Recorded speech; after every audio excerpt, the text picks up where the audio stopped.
Test করেন।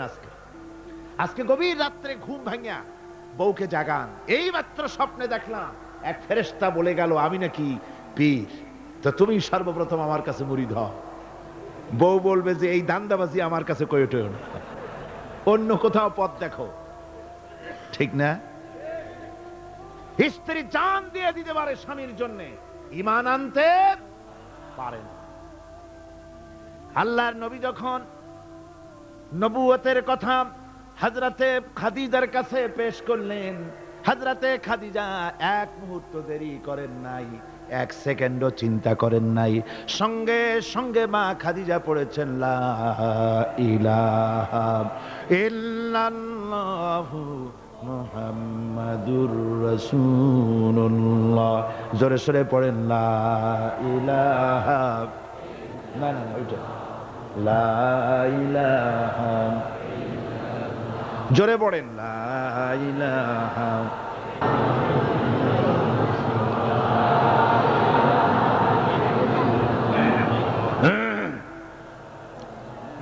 এক মুহূর্ত দেরি করেন নাই, হযরতে খাদিজা সঙ্গে সঙ্গে ঈমান এনেছেন। আমার বন্ধুগণ, স্ত্রীর সার্টিফিকেট সবচাইতে বড়, তারপরে লোকটির চরিত্র কেমন, সুন্দর সার্টিফিকেট দিতে পারে স্ত্রীর পরে তার খাদেম, তার বাড়িতে যে চাকর থাকে, যেহেতু চাকর বাড়ির ড্রয়িং রুম থেকে রান্নাঘর পর্যন্ত যাতায়াত করে, লোকটি কেমন তা ভালো করে সে জানে। একজন চাকর তার প্রভুর জন্য, তার মনিবের জন্য জানমাল সব দিয়ে দিতে পারে, কিন্তু ঈমান আনতে পারে না মনিবের উপরে। আমরা দেখতে পাই রাসূল পাক সাল্লাল্লাহু আলাইহি ওয়াসাল্লাম নবুয়তের দাওয়াত যখন পেশ করলেন, রাসূলের খাদেম ছিলেন যায়েদ বিন হারিসা। হযরতে যায়েদ এক মুহূর্ত দেরি করেন নাই, সঙ্গে সঙ্গে পড়েছেন লা ইলাহা ইল্লাল্লাহু মুহাম্মাদুর রাসূলুল্লাহ। স্ত্রী, তারপরে খাদেম, তারপরে লোকটির চরিত্র সম্পর্কে ভালো করে সার্টিফাই করতে পারে তার বন্ধু। রাসূলের বন্ধু ছিলেন হযরতে আবু বকর সিদ্দিক রাদিয়াল্লাহু তাআলা আনহু। নবুয়ত পাওয়ার আগে 20 বছরের পুরানা বন্ধুত্ব। কত বছর? 20 বছরের পুরানা বন্ধুত্ব হুজুরের সাথে হযরত আবু বকরের। 20 বছরে একটা লোককে চিনতে কিছু বাকি থাকে? কিছু বাকি থাকে। হযরতে রাসূল পাক যখন বন্ধু আবু বকরের কাছে নবুয়তের দাওয়াত পেশ করলেন, তাওহীদের দাওয়াত পেশ করলেন, বন্ধু হযরত আবু বকর এক সেকেন্ডও দেরি করেন নাই, বলেছেন আপনি নবী হওয়ার যোগ্য। যে চরিত্র আপনার ভিতরে দেখেছি সাধারণ মানুষের এই চরিত্র হতে পারে না। আমি আর মোটেও দেরি করলাম না, আমি পড়ে নিলাম আশহাদু আল্লাহ ইলাহা ইল্লাল্লাহু ওয়াহদাহু লা শারীকা লাহু ওয়া আশহাদু আন্না মুহাম্মাদান আবদুহু ওয়া রাসূলুহু। আমার ভাইরা, রাসূল পাক সাল্লাল্লাহু আলাইহি সাল্লাম চরিত্রের দিক থেকে শ্রেষ্ঠ চরিত্রবান ব্যক্তিত্ব। আপনি বলেন এই পৃথিবীতে কোন নেতা আছে জীবনে মিথ্যে কথা বলে নাই? মোহাম্মদ, এটা কি সোজা কথা মনে করেন? সহজ কথা? সারা জীবনে একটা মিথ্যে কথা বলেন নাই, সমগ্র জীবনে একটি মিথ্যা কথা বলেন নাই, কাউকে গালি দেন নাই, কাউকে ঠকান নাই, কারো সাথে প্রতারণা করেননি। সুবহানাল্লাহ পড়ে দিল খুলে মুহাব্বতের সাথে জোরে সোরে বলেন সুবহানাল্লাহ। কত বড় আযীম ব্যক্তিত্ব!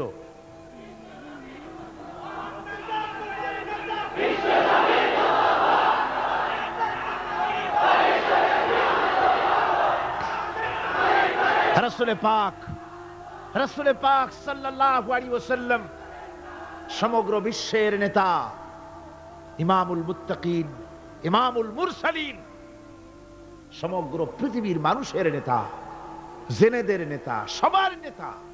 তাই তোমার নেতা আমার নেতা কে? জোরে বলেন, তোমার নেতা আমার নেতা কে?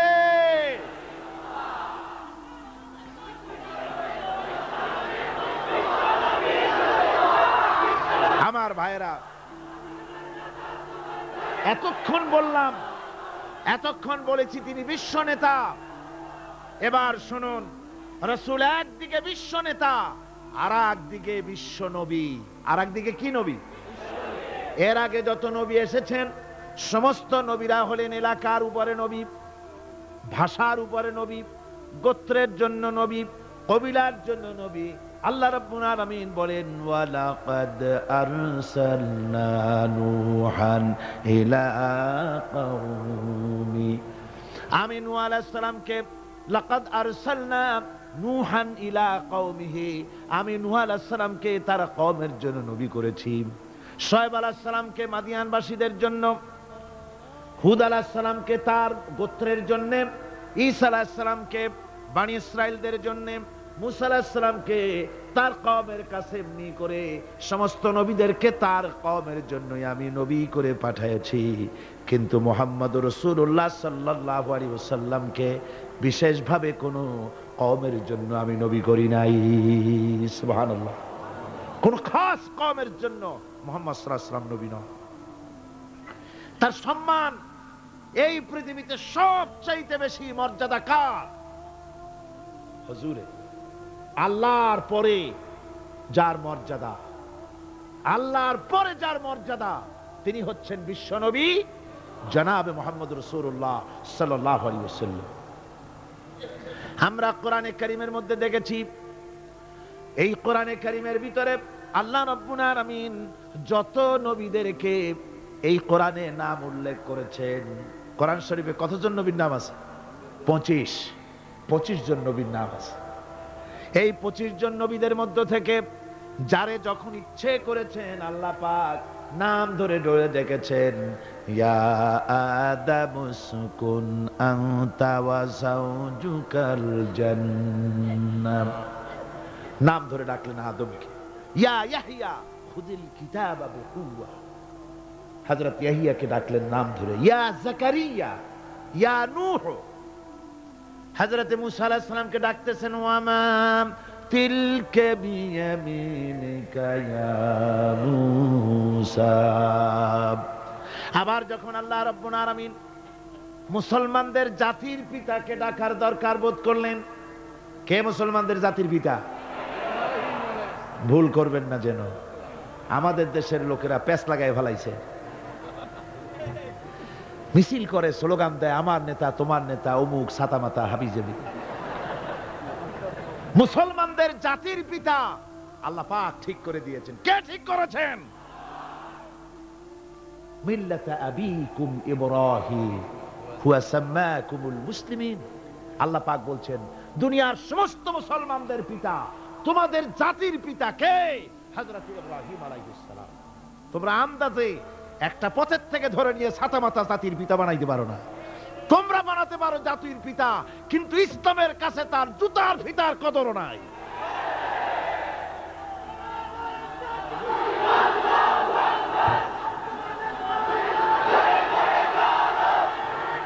সুতরাং আল্লাহ যখন ইব্রাহিম আলাইহিস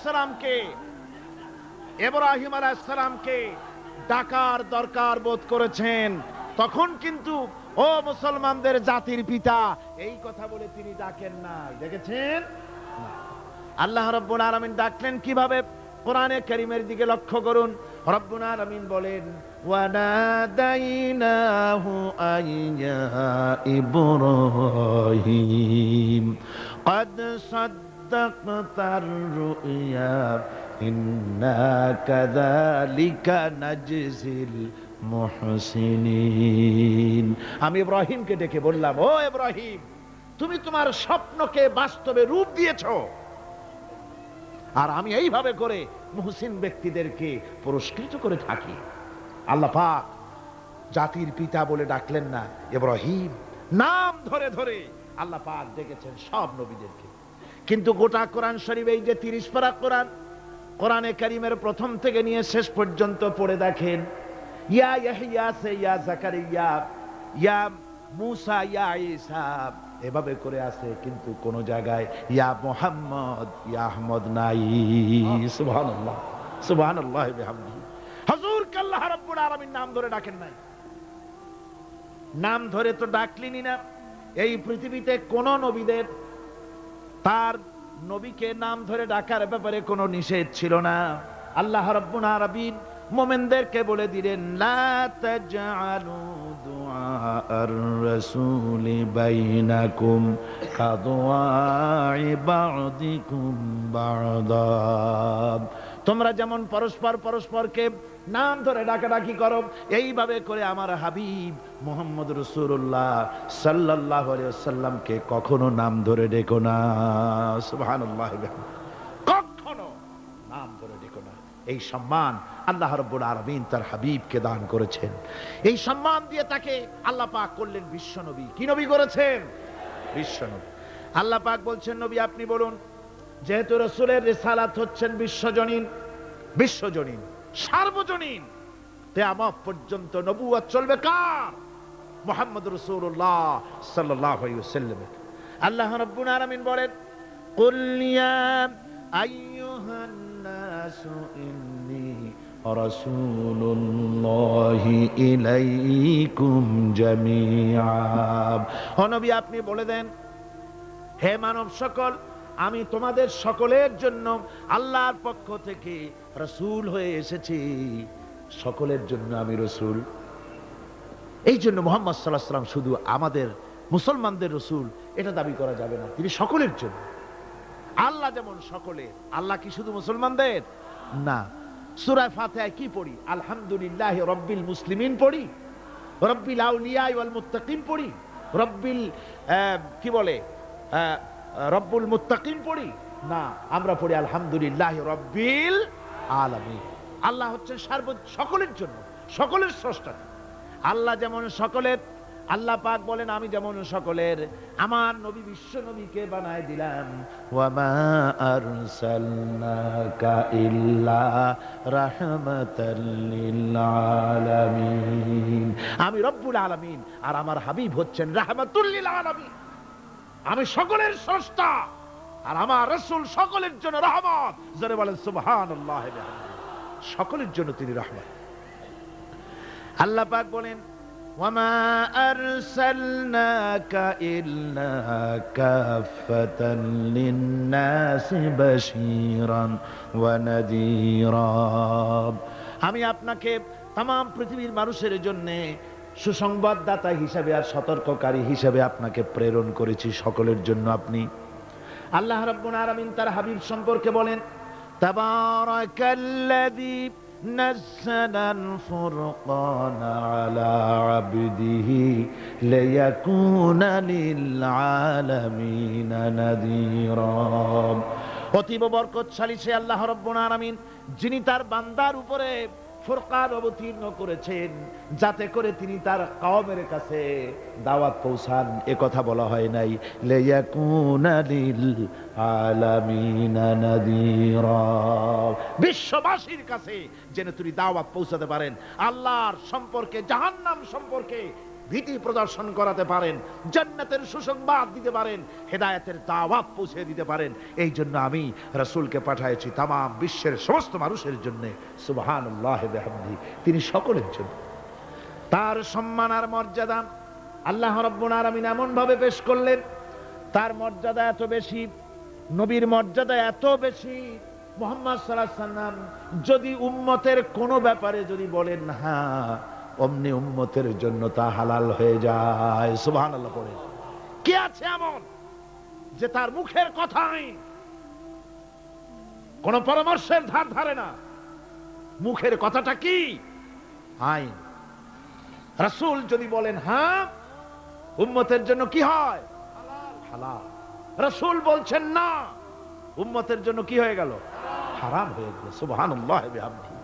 এটা হচ্ছে আল্লাহ তার রাসূলকে লেজিসলেটিভ পাওয়ার, আইন তৈরি করার অধিকার আল্লাহ তার হাবিবকে দিয়েছেন।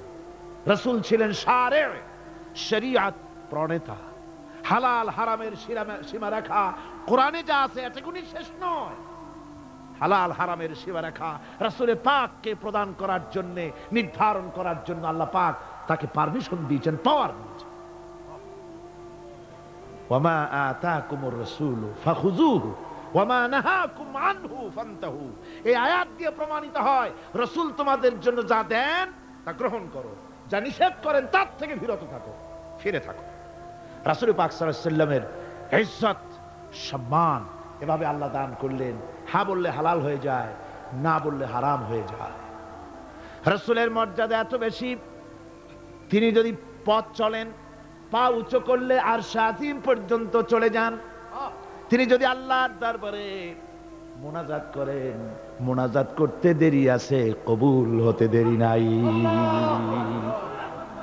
হাত তোলা লাগে না, হাত তোলা লাগে না। আমরা যে হাত তুলে মোনাজাত করি, হুজুর সাল্লাল্লাহু আলাইহি ওয়াসাল্লাম হাত তুলেছেন, আবার অনেক সময় হাত তোলেন না। কোন কোন সময় হাত, হাদিস শরীফে এসেছে এভাবে হাত উঁচু করেছেন আকাশের দিকে, হাদিস শরীফে এসেছে বগলের সাদা চামড়া দেখা গিয়েছে, এভাবে আল্লাহর কাছে দুহাত তুলে দুহাত প্রসারিত করে আল্লাহর কাছে কামনা করেছেন। এমন সত্তা, মনে এরাদা করতে দেরি, কবুল হতে দেরি নেই। হাদিস শরীফে এসেছে হযরত আবু হুরায়রা রাদিয়াল্লাহু তাআলা আনহু একবার রাসূল করিম সাল্লাল্লাহু আলাইহি ওয়াসাল্লামের দরবারে কাঁদতেছিলেন। হুজুর জিজ্ঞেস করলেন, আবু হুরায়রা তুমি কাঁদো কেন?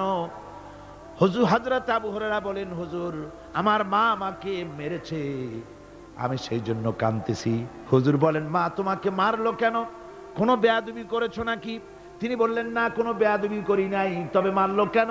হযরত আবু হুরায়রা বলেন, হুজুর আমার মা হচ্ছেন মুশরিকা, আমার মা কাফের। আমি অনেক রাত হয়েছিল বাড়ি ফিরতে, আমার মা জিজ্ঞেস করলো এত রাত কোথায় ছিলি?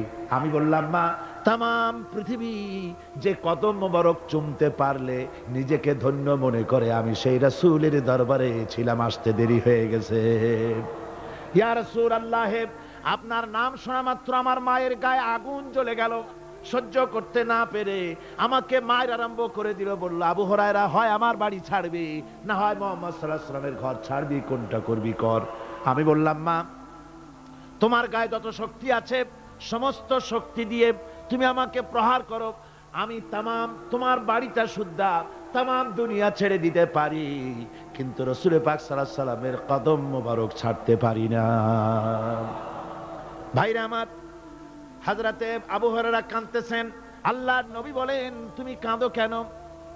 তোমার মা তোমাকে মেরেছেন, আমি এখানে কি করব? এখানে তো আমি কোনো দখল আন্দাজ করতে পারি না, আমি কি করতে পারি? এখানে ইন্টারফেয়ার তো আমি করতে পারি না, মা তোমারে মেরেছে। হযরতে আবু হুরায়রা বলেন, ইয়া রাসূলুল্লাহ, মায়ের বিরুদ্ধে কোনো নালিশ করার জন্য আপনার কাছে আমি আসি নাই। বলে, কেন এসেছো? হযরত আবু হুরায়রা বলেন, হুজুর এসেছি এই জন্যে, আমি জানি আপনি যদি আল্লাহর দরবারে কোনো ব্যাপারে দোয়া করেন, আল্লাহ রাব্বুল আলামিন তা মঞ্জুর করে নেন। আপনি মেহেরবানি করে আমার মায়ের হেদায়েতের জন্য আল্লাহর কাছে দোয়া করুন। হুজুর সাল্লাল্লাহু আলাইহি ওয়াসাল্লাম দুহাত উঁচু করলেন, বললেন, আল্লাহুম্মা ইহদি উম্মা আবি হুরায়রা, আয় আল্লাহ আবু হুরায়রার মাকে তুমি হেদায়েত নসিব করে দাও। এই দোয়া রাসূল করতেছেন। হুজুরকে দোয়ার মধ্যে ফেলে রেখে আবু হুরায়রা দৌড় আরম্ভ করেছে বাড়ির দিকে। পেছন থেকে কয়েকজন সাহাবী তারা দৌড়ে গেল। আবু হুরায়রা দৌড়ায় কেন? এত ভদ্র মানুষ, কোন সময় কারোর সাথে রাগারাগি করে না, দৌড়ায় কেন? নিশ্চয়ই কোনো বিপদ বুঝি হয়ে গিয়েছে, পিছন থেকে জামা টেনে ধরেছে, কি হয়েছে, দৌড়াও কেন? হযরতে আবু হুরায়রা বলেন, আমার জামা ছেড়ে দাও, আমাকে দৌড়াতে দাও, আমি দৌড়াইয়া বাড়ি পৌঁছে গিয়ে দেখতে চাই আমি আগে দৌড়ে বাড়িতে গেলাম না নবীজির দোয়া আমার আগে আমার বাড়ি পৌঁছে গেল, কোনটা হলো আমি সেটা দেখতে চাই। হযরত আবু হুরায়রা দৌড়াতে দৌড়াতে ঘরের কাছে গিয়ে নক করেছে। ভিতর থেকে আওয়াজ এলো, কে? হযরত আবু হুরায়রা বললেন, মা আমি ফিরে এসেছি। মা বলছেন, বাবারে অপেক্ষা কর, দরজা খুলতেছি। হযরত আবু হুরায়রা বলেন, মায়ের গলার আওয়াজের মধ্যে শিরকিয়াতের কর্কশতা পেলাম না, মায়ের গলার আওয়াজের মধ্যে তাওহীদের নরমিয়াত পেলাম। আমার মনে হলো রাসূলুল্লাহর তীর তার নিশানায় পৌঁছে গেছে। কিছুক্ষণ পর মা আমার বেরোলেন, মাথার চুল দিয়া পানি পড়তেছে, বুড়া মানুষ। মা আমার কাছে এসে বলল, বাবা তোমাকে মারার পর আমি বড় অনুতপ্ত হয়েছি, মনে মনে অনুশোচনা করেছি, আরে আমার ছেলে তো কোনো খারাপ জায়গায় যায় নাই, কোনো খারাপ মানুষের কাছে যায় নাই, মারলাম কেন? বড় অনুতপ্ত হয়ে গেছি আমি। এই অনুশোচনা করে আমি এই মাত্র গোসল করেছি, আমাকে নিয়ে চলো তুমি বিশ্ব নবী রাসূলুল্লাহর দরবারে। আমার ভাইরা, রাসূল পাক সাল্লাল্লাহু আলাইহি ওয়াসাল্লাম আল্লাহর নবী এমন এক মহান সত্তা ছিলেন যে তিনি দোয়া আল্লাহর দরবারে হাত উঁচু করতে দেরি আছে, কিন্তু দোয়া কবুল হতে দেরি নাই। হিজরত করে মদিনায় এসেছেন, নামাজ পড়তে দিল চায়, কাবা শরীফের দিকে ফিরে যদি নামাজ পড়তে পারতাম দিলটা বড় ভালো লাগতো, কিন্তু হাত উঁচু করে মোনাজাত করতেছেন না, আল্লাহর কাছে বলতেওছেন না যে আল্লাহ তুমি আমার কিবলাটা বাইতুল মুকাদ্দাস থেকে ফিরাইয়া মক্কা শরীফে বাইতুল্লাহর দিকে ফিরাইয়া দাও। মুখেও বলতেছেন না, মনেও না, শুধু আকাশের দিকে বারবার তাকাচ্ছেন, মোনাজাত করেন নাই। মনে মনে আশা পোষণ করতেছেন যদি এমন একটা ওহী নাজিল হয়ে যেত। আল্লাহ রাব্বুল আলামিন সঙ্গে সঙ্গে রাসূল জোহরের নামাজ পড়তেছিলেন, 2 রাকাত পড়া হয়ে গেছে, এমন সময় ওহী নাজিল হয়ে গেল, ক্বাদ নারা তাকাল্লুবা ওয়াজহিকা ফিস সামা। ও নবী, আমি দেখতে পেয়েছি বারবার আপনি আকাশের দিকে তাকাচ্ছেন। সুবহানাল্লাহ, আমি দেখতে পেয়েছি। فَلَنُوَلِّيَنَّكَ قِبْلَةً تَرْضَاهَا فَوَلِّ وَجْهَكَ شَطْرَ الْمَسْجِدِ الْحَرَامِ। আর দেরি নাই, আপনার মনের আশা পুরা হয়ে গেছে, এক্ষুনি আপনার কিবলা পরিবর্তন করুন। হুজুর 2 রাকাত পড়েছিলেন বাইতুল মাকদাসের দিকে ফিরে, বাকি 2 রাকাত তিনি মক্কা শরীফের কাবা শরীফের দিকে ফিরলেন। আজও পর্যন্ত সেই মসজিদ আছে, সাক্ষ্য দিচ্ছে নবীর কথা কিভাবে মঞ্জুর হয়। মসজিদে কিবলাতাইন মদিনা মুনাওয়ারায় সে মসজিদ আজও আছে। ভাইরা আমার, রাসূল পাক সাল্লাল্লাহু আলাইহি ওয়াসাল্লাম এত বড় মর্যাদা সম্পন্ন ব্যক্তিত্ব, মহান ব্যক্তিত্বের উম্মতের মধ্যে আল্লাহ আমাদের শামিল করেছেন। শুকরিয়া স্বরূপ আমরা পড়ি আলহামদুলিল্লাহ। জোরে সোরে পড়েন আলহামদুলিল্লাহ। আমার ভাইরা, মর্যাদা এত বেশি আল্লাহ রাসূলকে আল্লাহ রাব্বুল আলামিন দান করেছেন। এই পৃথিবীতে কোন মানুষের সঙ্গে যদি আপনি বেয়াদবি করেন, তিনি আপনার বাপ হোক, তিনি আপনার মা হন, অথবা আপনার ওস্তাদ হন, অথবা আপনার পীর হন, যে কেউ হোক না কেন, কারো সঙ্গে যদি কোনো বেয়াদবি হয়ে যায় তো শুধু একটা বেয়াদবি ছাড়া আর কিছুই না। কিন্তু নবীজির সঙ্গে যদি কেউ বেয়াদবি করে, সেটা শুধু বেয়াদবি থাকে না, কুফরি হয়ে যায়। কি হয়ে যায়? কুফরি হয়ে যায়। রাসূলুল্লাহকে কেউ তাওহীন করলে, অসম্মান করলে, সমালোচনা করলে কাফের হয়ে যায়। যারা বলেন কি হয়ে যায়? কত বড় মর্যাদা। রাসূল পাক সাল্লাল্লাহু আলাইহি ওয়াসাল্লাম, তার সামনে সাহাবায়ে কেরাম বসা, হুজুর কথা বলছেন, সাহাবায়ে কেরাম তারাও কথা বলছেন। কথা বলতে বলতে এক পর্যায়ে সাহাবীদের গলার আওয়াজ বড় হয়ে গেছে, হুজুরের গলার আওয়াজ শোনা যায় না, সাহাবীদের গলার আওয়াজটা বড় হয়ে গেল। আল্লাহ রাব্বুল আলামিন এতটুকু বরদাস্ত করলেন, আমার নবীর গলার আওয়াজের চাইতে তোমাদের আওয়াজ বড় হলো কেন? সঙ্গে সঙ্গে ওহী নাজিল হয়ে গেল। আল্লাহ রাব্বুল আলামিন বলেন, ইয়া আইয়ুহাল্লাযীনা আমানু লা তারফাউ আসওয়াতাকুম ফাওকা সাওতিন নবী। ও বিশ্বাসীরা, খবরদার, তোমরা যারা ঈমান এনেছো শোনো, তোমাদের গলার আওয়াজ যেন আমার নবীর গলার আওয়াজের চাইতে বড় না হয়ে যায়। যদি তা হয়, আনতাহবাতা আমালুকুম, জীবনের সমস্ত ভালো কাজগুলি আমি আল্লাহ বরবাদ করে দেব।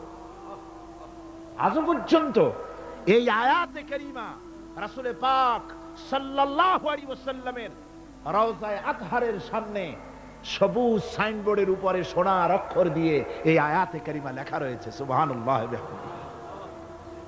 সর্বকালের, সর্বযুগের সর্বশ্রেষ্ঠ মহামানব, সর্বশ্রেষ্ঠ বিশ্বনবী, আল্লাহর পরে যার মর্যাদা, তিনি হচ্ছেন মুহাম্মদ রাসূলুল্লাহ সাল্লাল্লাহু আলাইহি ওয়াসাল্লাম। তার অনুসরণ করা ইবাদত, তার অনুসরণ করা কি? আর তার নাফরমানি করা কুফরি। আল্লাহ রাব্বুল আলামিন বলেন, নবী আপনি বলুন, কুল ইন কুনতুম তুহিব্বুনাল্লাহ ফাত্তাবিউনি ইউহিব্বুকুমুল্লাহ ওয়া ইয়াগফির লাকুম যুনুবাকুম ওয়াল্লাহু গফুরুর রহিম। নবী বলুন, তোমরা যদি আল্লাহকে ভালোবাসো, মুমিনদেরকে শোনানো হচ্ছে, শোনো, তোমরা যদি আল্লাহকে ভালোবাসো ফাত্তাবিউনি, ও নবী আপনি বলে দেন যে তাহলে আমার অনুসরণ করো। কার অনুসরণ? নবীর। কার অনুসরণ? নবীর অনুসরণ। আল্লাহরে যদি ভালোবাসো, এ দাবি যদি সত্য হয়, আমার অনুসরণ করো। আর আমার অনুসরণ যদি করো, আল্লাহ পাক বলেন নবী শুনায় দেন, আপনার অনুসরণ যারা করবে আল্লাহ তাদেরকে ভালোবাসবেন। আর শুধুই ভালোবাসবেন না, তামাম জিন্দেগির সকল গুনাহ খাতা রব্বুল আলামিন মাফ করে দিবেন। জীবনের সব গুনাহ মাফ হয়ে যাবে যদি হুজুরের অনুসরণ করা যায়। বিশ্বকবি, কবি সম্রাট আল্লামা ইকবাল রহমাতুল্লাহ আলাইহি বলেছেন, কি মুহাম্মদ সে वफा तूने तू हम तेरे हैं, ये जहां चीज ही क्या लोह कलम तेरे हैं। মুহাম্মদ সাল্লাল্লাহু আলাইহি ওয়াসাল্লামের সঙ্গে মুহাব্বত জুড়ে দাও। আকাশ আর জমিন তো দূরের কথা, লৌহ কলম পর্যন্ত আমি আল্লাহ তোমার জন্য করে দেব। তুমি মুহাম্মদের হয়ে যাও সাল্লাল্লাহু আলাইহি ওয়াসাল্লাম, তার অনুসরণ করো, তার অনুকরণ করো জীবনের সব ক্ষেত্রে। ভাইরা মা, তিনি হচ্ছেন আদর্শ। ভালো করে শুনুন, এই পৃথিবীতে কোন পীর সাহেব, কোন খাজা বাবা, কোন মাওলানা সাহেব, কার অন্ধ অনুকরণ করা যাবে না। যাবে চোখ বুঝে, চোখ বুঝে, বিনা প্রশ্নে, বিনা তর্কে যার অনুসরণ করতে হবে তিনি হচ্ছেন মুহাম্মদ রাসূলুল্লাহ সাল্লাল্লাহু আলাইহি ওয়াসাল্লাম। বিনা প্রশ্নে। কোন পীর সাহেব বললেন সকালবেলায় 10,000 বার আল্লাহু আল্লাহু করো, আল্লাহ আল্লাহ আসতে হু জোরে, অথবা লা ইলাহা ইল্লাল্লাহ 500 বার জিকির করো, লা ইলাহা আসতে ইল্লাল্লাহ জোরে। আর ইল্লাল্লাহ কোন কোন মুরিদরা তো এত জোরে করে তাতে কলব থাকলেও পারে গেলেও পারে। আপনি ওই পীর সাহেবের কথা মতো এই জিকির করবেন, আপনাকে দেখতে হবে রাসূল পাক সাল্লাল্লাহু আলাইহি ওয়াসাল্লাম এইরকম জিকির করেছেন কিনা। ঠিক কিনা বলো? সাহাবায়ে কেরাম রিদওয়ানুল্লাহি তাআলা আলাইহিম আজমাইন তারা এরকম জিকির করেছেন কিনা। যদি রাসূল এরকম জিকির করে থাকেন, সাহাবায়ে কেরাম এরকম জিকির করে থাকেন, অবশ্যই সেই জিকির আমরা করব। ঠিক কিনা? অন্ধভাবে কাউকে গ্রহণ করব না। কেউ পাগড়ি বাঁধলো, পেছনটা 6 হাত লম্বা রাখলো, আমার পীর সাহেব, সেই জন্য আমি বুঝি আমিও 6 হাতের জায়গায় বরকতের জন্য 12 হাত একেবারে লম্বা করে টানতে টানতে আসবে রাস্তার উপর, এরকম করব না। জামাটা কেমন হবে, মোষটা কেমনে কাটবো, দাড়িটা কিভাবে রাখবো, টুপিটা কিভাবে লাগাবো, খানা কিভাবে খাবো, তারপরে কিভাবে কি করব আর না করব, সবটার মানদণ্ড হচ্ছেন কে? উসওয়ায়ে হাসানা। লাকাদ কানা লাকুম ফি রাসূলিল্লাহি উসওয়াতুন হাসানা। গ্রহণযোগ্য একমাত্র মহত্তম আদর্শ হচ্ছে তোমাদের রাসূল। তাকে দিয়ে গ্রহণ করতে হবে। পায়ের নখটা কেমনে কাটবে, মাথার চুলটা কেমনে কাটবে, আদর্শ হচ্ছেন মুহাম্মদ রাসূলুল্লাহ সাল্লাল্লাহু আলাইহি ওয়াসাল্লাম। ওই রাসূলের অনুসরণ অনুকরণ করে কোন পীর সাহেব, কোন মাওলানা সাহেব যদি বলে, তাহলে তাকে অনুসরণ করা যাবে। তবে মিলায় দেখতে হবে যে কথা ঠিক আছে কিনা, উনি যা বলছেন, উনি যা করছেন ওইটা ঠিক আছে কিনা। তাহলে তা না হলে ধোকায় পড়ে যেতে হবে। কি যে পড়তে হবে? ধোকায় পড়ে যেতে হবে। আজকাল তো নানান রকম বাইর হইছে, বুঝলেন না? নামের আগে সৃষ্টি লাগায় দেয়। ওই যে ঢাকার কাছে এক জায়গায় একটা সদরুদ্দি সৃষ্টি হইল, তারপরে তাকে উঠায় দেওয়ার জন্য কত সংগ্রাম হলো, কত মানুষ মরলো। আপনারা পত্রিকা পড়েন না? সে বলেছে রোজা না রাখলে চলবে, ইফতার আসরের সময় করলে হবে, আর রোজার দিন দুপুরের সময় চিড়ে চিড়ে খাইলে অসুবিধা নেই, বুঝলেন? যশোরে গেলাম, সেখানে শুনলাম সেই পাকিস্তানা বলে এক পীর নাকি আসছিল, এসে বলে গেছে ভাই আসল পর্দা মনের পর্দা, এর থেকে বাইরের কোনো পর্দা না। লোক দেখা না পর্দারা করে লাভ কি, আসল পর্দা মনের পর্দা। তারপরে মনে মনে নামাজ পড়ো, মনে মনে রোজা রাখো, মনে মনে হজ করো, যাকাত দাও, মনটা সাফ হয়ে গেলে তোমার আর কোনো অসুবিধা নাই। এই মনের পীর আসলো, আমি সেই এলাকায় গেলাম, যাইয়া শুনি এই রকমের কাম করছে। আমি বললাম ওই লোকটা যদি আবার আসে আম গাছের সাথে বাঁধতে থুইও। তারপরে সে যখন বলবে যে আমার তো পেশাব পায়খানা করা লাগবে, আমারে ছাড়ো, তোমরা বলবা যে না ছাড়া যাবে না। মনে মনে যদি নামাজ পড়া যায়, মনে মনে পেশাব পায়খানা করুন।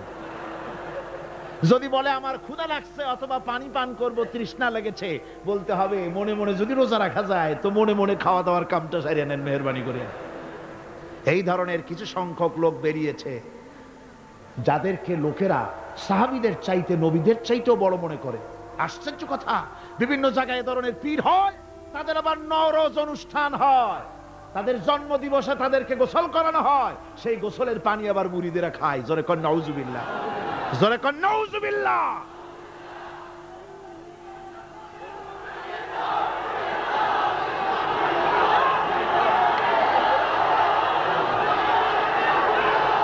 আমার ভাইয়েরা, পীর সাহেবের গোসল করা পানির ভিতরে মুসলমানদের জন্য কোনো বরকত নাই। আছে কোনো বরকত? প্রশ্নই ওঠে না। তার শরীরের কত জায়গা ধুইয়া পানি পড়তেছে, আর সেইটা মুরিদরা খায়। লজ্জা নাই, শরম নাই, ঘৃণা পর্যন্ত নাই। খুলনার এক এলাকা আছে এক পীর সাহেব, তার মুরিদরা তার পায়ের বুড়ো আঙ্গুল চষে, চুষতে চুষতে প্রায় ঘা বানায় ফেলেছে। তা আমি মুরিদদের জিজ্ঞেস করলাম যে তোমরা এরকম পা আঙ্গুল চষো কেন? কয় যে হুজুরের মারেফত পায়ের আঙ্গুল দিয়ে পেটের মধ্যে ঢুকবে সেই জন্য। কি ধরনের খোরাফাত, কি বিদআত! রাসূল পাক সাল্লাল্লাহু আলাইহি ওয়াসাল্লাম যা করেন নাই, সাহাবায়ে কিরাম যা করেন নাই, সেগুলি চালু হয়ে গেছে সমাজে। এর থেকে বাঁচতে হবে, আপনাকে মনে রাখতে হবে, কলিজার মধ্যে ঈমান রাখতে হবে। কোন পীর সাহেব, কোন মাওলানা সাহেব ফু দিয়া আমার ভাগ্য ভালো বানায় দেবে অথবা আমাকে ভাগ্য নষ্ট করে দিবে, আমি আল্লাহর কসম তা বিশ্বাস করি না। আমার ভাগ্য,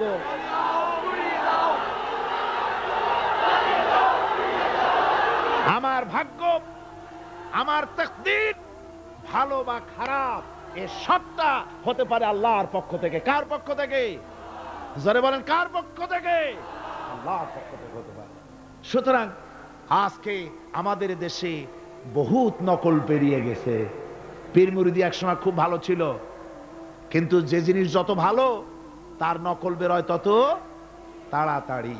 তবে আলহামদুলিল্লাহ, এখনো আলহামদুলিল্লাহ কিছু হাক্কানি পীর এখনো আছে যারা সমাজের কাজ করেন, যারা ওইভাবে কদম বুসি নেওয়ার জন্য পা আগ বাড়ায় দেয় না।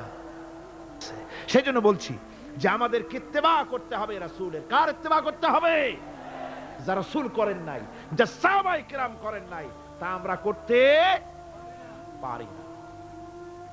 এই জন্য আমার মুসলমান ভাইয়েরা, আল্লাহর প্রতি ঈমান, রাসূলের প্রতি ঈমান। ঈমানের অর্থ হলো আল্লাহর নবী যে কথাগুলি তিনি বলে গিয়েছেন তার ওসওয়াকে ধরে রাখা, রাসূলের আদর্শ দিয়ে পায়ের নখকাটা থেকে শুরু করে মাথার চুল পর্যন্ত গ্রহণ করতে হবে। নবী মুহাম্মদুর রাসূলুল্লাহ সাল্লাল্লাহু আলাইহি ওয়াসাল্লামের তিনি যেভাবে যা করেছেন তার উল্টাপাল্টা একটাও করা যাবে না, সব করতে হবে কার কথা মতো? রাসূল পাক সাল্লাল্লাহু আলাইহি ওয়াসাল্লামের কথা মতো। রাসূলের প্রতি ঈমান এর অর্থ হলো তিনি হচ্ছেন আইনদাতা, তিনি আইন ও বিধান দিয়েছেন আল্লাহর পক্ষ থেকে। আইন ও বিধান কার পক্ষ থেকে দিয়েছেন? আল্লাহর পক্ষ থেকে। তিনি যে বিচার করেছেন সেই বিচারক হিসাবে তাকে গ্রহণ করতে হবে। তিনি যে বিধান দিয়েছেন সেটাই মানতে হবে। তিনি শাসক ছিলেন, তিনি রাষ্ট্রপতি ছিলেন, তিনি সব ছিলেন, সকলের জন্য তিনি আদর্শ। তিনি যুবকের আদর্শ, তিনি নানার আদর্শ, তিনি স্বামীর আদর্শ, তিনি পিতার আদর্শ, তিনি রাষ্ট্রপতির আদর্শ, তিনি সেনাপতির আদর্শ, তিনি শ্রমিকের আদর্শ, তিনি সকলেরই আদর্শ। ঠিক কিনা কর? সকলের আদর্শ। রাসূলুল্লাহর সুন্নত দুই রকম। সুন্নত কয় রকম? এক ধরনের সুন্নত আমল করা সহজ, আর এক শ্রেণীর সুন্নত আমল করা কঠিন। ঠিক কিনা? আমি কিন্তু সুন্নতের মর্যাদা সম্পর্কে কথা বলছি না, আমি বলছি আমলের ব্যাপারে ধরনটা। এক শ্রেণী রাসূলের কোন সুন্নতের কদর কিন্তু কম নয়, আকাশ আর জমিন বিক্রি করলেও রাসূলের একটা সুন্নতের সমান মর্যাদা হবে না। রাসূলের সুন্নত পালনের মধ্যে দুই ধরনের, একটা সুন্নত হচ্ছে পালন করা খুব সহজ, আর একটা পালন করা কঠিন। সহজ সুন্নত হলো চোখে সুরমা লাগানো, সহজ সুন্নত দুপুরে খাইয়া আরামে ঘুমানো, সহজ সুন্নত হলো কদু খাওয়া, সহজ সুন্নত খাবারের পরে মিষ্টি খাওয়া, এগুলি হলো সহজ সুন্নত। আর কঠিন সুন্নত হচ্ছে বদরের প্রান্তরে কাফেরদের মোকাবেলায় দাঁড়ানো। কঠিন সুন্নত হচ্ছে উহুদের ময়দানে দান্দান মোবারক শহীদ করার সুন্নত। কঠিন সুন্নত হচ্ছে বাতিলের বিরুদ্ধে মানুষের তৈরি করা মতবাদকে উৎখাত করে আল্লাহর জমিনে আল্লাহর দ্বীন কায়েম করার সুন্নত। আমি আজ এই বিশাল জনতাকে জিজ্ঞাসা করতে চাই, আপনারা রাসূলের সহজ সুন্নত আমরা যেভাবে পালন করব, কঠিন সুন্নতটাও পালন করতে রাজি আছেন? তাহলে বাংলাদেশের বুকে ধর্ম নিরপেক্ষতার মুখে লাথি মেরে কোরআনের রাজ কায়েম করতে রাজি আছেন? দুহাত উঁচু করে দেখান। আলহামদুলিল্লাহ, আলহামদুলিল্লাহ।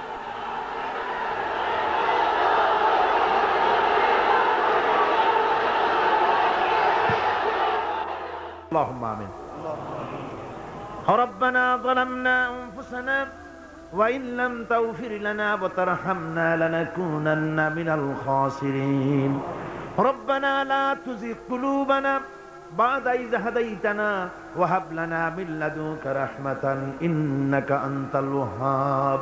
رب العالمين, গভীর রাত পর্যন্ত তোমার বান্দারা বান্দিরা দীর্ঘক্ষণ ধরে আমরা তোমার কোরআনের কথা শুনেছি। আল্লাহ, তুমি দয়া করে মেহেরবানি করে সওয়াবটুকুন জনাবে মুহাম্মদ রাসূলুল্লাহ সাল্লাল্লাহু আলাইহি ওয়াসাল্লামের রূহ মুবারক